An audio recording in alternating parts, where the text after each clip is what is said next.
వినాయక చవితి ఉత్సవాలను ఎంత పవిత్రంగా భక్తి శ్రద్ధలతో జరుపుకుంటున్నామో వినాయక నిమజ్జనోత్సవాన్ని కూడా అంతే పవిత్రంగా భక్తి శ్రద్ధలతో జరుపుకోవాలని పిఠాపురానికి చెందిన ప్రముఖ జ్యోతిష్య పండితులు ద్విభాష్యం రమేష్ కుమార్ శర్మ సిద్ధాంతి ఉమా కుకుటేశ్వర పురోహిత సంఘం అధ్యక్షులు పొక్కులూరి రాజా ప్రజలకు విన్నవించుకున్నారు. మద్యం మాదక ద్రవ్యాల వ్యతిరేక ప్రచార కమిటీ నాయకులతో కలిసి పిఠాపురంలో ఏర్పాటు చేసిన మీడియా సమావేశంలో వారు మాట్లాడుతూ నిమజ్జనోత్సవ కార్యక్రమాన్ని అశ్లీల సాంఘిక ప్రమాదరహితంగా జరుపుకోవాలని పిలుపునిచ్చారు. సమావేశంలో మద్యం మాదక ద్రవ్యాల వ్యతిరేక ప్రచార కమిటీ అధ్యక్షుడు డాక్టర్ సూర్యనారాయణ, మండల కన్వీనర్ వనపర్తి సూర్యనారాయణ, పురోహితులు పాల్గొన్నారు. వారికి కడుపు కోత మిగల్చకుండా మనం ఎంతైతే 10 రోజులు నిష్ఠగా చేశామో అంతే నిష్ఠగా స్వామివారిని కూడా సాగనంపి మనం క్షేమంగా ఇంటికి చేరుకోవాలని ముఖ్య ఉద్దేశం.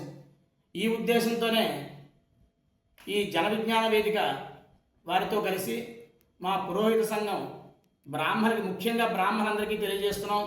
అయ్యా, మీరు నిలిపే పందెంలో ఈ డీజేలు అవి లేకుండా ఉంటేనే మేము పూజ చేస్తాం, ఈ డీజేలు అవి లేకుండాను ఈ మత్తు పదార్థాలు సేవించకుండా ఉంటేనే మేము ఊరేగింపులకు వస్తాం అనే ఒక విధానాన్ని మీరు ప్రవేశపెట్టండి. మనం గట్టిగా చెప్తే ఒకరిలో వచ్చిన మార్పే తర్వాత 10 మందిలో వస్తుంది. ఆ మార్పు వచ్చేంత వరకు కూడా మనం ప్రయత్నం చేయాలి. మన ధర్మాన్ని గురించి వివరించండి.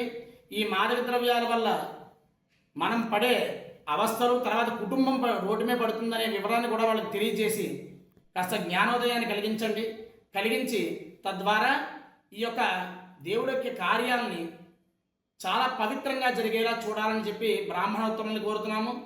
మనం ఎంతో భక్తి శ్రద్ధలతో ఈ కార్యాలు చేస్తూ భగవంతుని పంపుతున్నాం. ప్రకృతి వైపరీత్యాలు కూడా చూస్తున్నారు. భగవంతుడికి కూడా ఇష్టం లేదండి ఇలా చేయడం. కాబట్టి ఈ వరదలు, ప్రమాదాలు అన్నీ కూడా సంభవించి ప్రక్షాళన చేసుకున్నాడు ఆయనే. కాబట్టి ఇటువంటి విషయాన్ని మీరు దృష్టిలో పెట్టుకుని కమిటీ వారు కానీ బ్రాహ్మణోత్తములు కానీ అందరూ కూడా దృష్టిలో పెట్టుకుని ఈ యొక్క కార్యాన్ని మీరు దిగ్విజయం చేయవలసిందిగా కోరుచున్నాం. మద్యము మాదక ద్రవ్య నివారణ కమిటీ వారు సూచించడం జరుగుతుందా? వినాయకుడు అనేటటువంటి స్వామివారికి పూజ చేస్తూ కానీ ఏ విధమైనటువంటి పూజలు కూడా ప్రారంభించం. కానీ వినాయక వ్రతంలో అనేకమైనటువంటి లోపాలు చేయడం వల్లనే ప్రభుత్వం వారు వినాయక వ్రతం వచ్చేసరికి అనేకమైనటువంటి సూచనలు, సలహాలు చేస్తున్నారు. మనకి ఇతర ఏ మతాలకి కూడా ఏ విధమైనటువంటి పండుగలు వచ్చినా సరే సూచన చేయటం లేదు. ఎందుకంటే పందిళ్ళు పెట్టడం, పందిళ్ళలోనేమో సినిమా పాటలు వేయడం, అదేవిధంగా మాదక ద్రవ్యాలు, మద్యము మాదక ద్రవ్యాలు వినియోగించినటువంటివన్నీ కూడా చేస్తున్నారు. కావున ముఖ్యంగా ఇంట్లో ఉన్నటువంటి ఆడవాళ్ళు ఊరేగింపుకు వెళ్తున్నప్పుడు, నిమజ్జనోత్సవానికి వెళ్తున్నప్పుడు మీ పిల్లలకి, మీ భర్తలకి తెలియజేయండి అమ్మా, మనం వెళ్తున్నటువంటిది పరమ పవిత్రమైనటువంటి కార్యక్రమం అని చెప్పి తద్వారా ఎంత భక్తి శ్రద్ధలతో మనం ఏమైతే దేవుడికి ఇస్తామో దేవుడు మనకు అదే తిరిగిస్తాడు.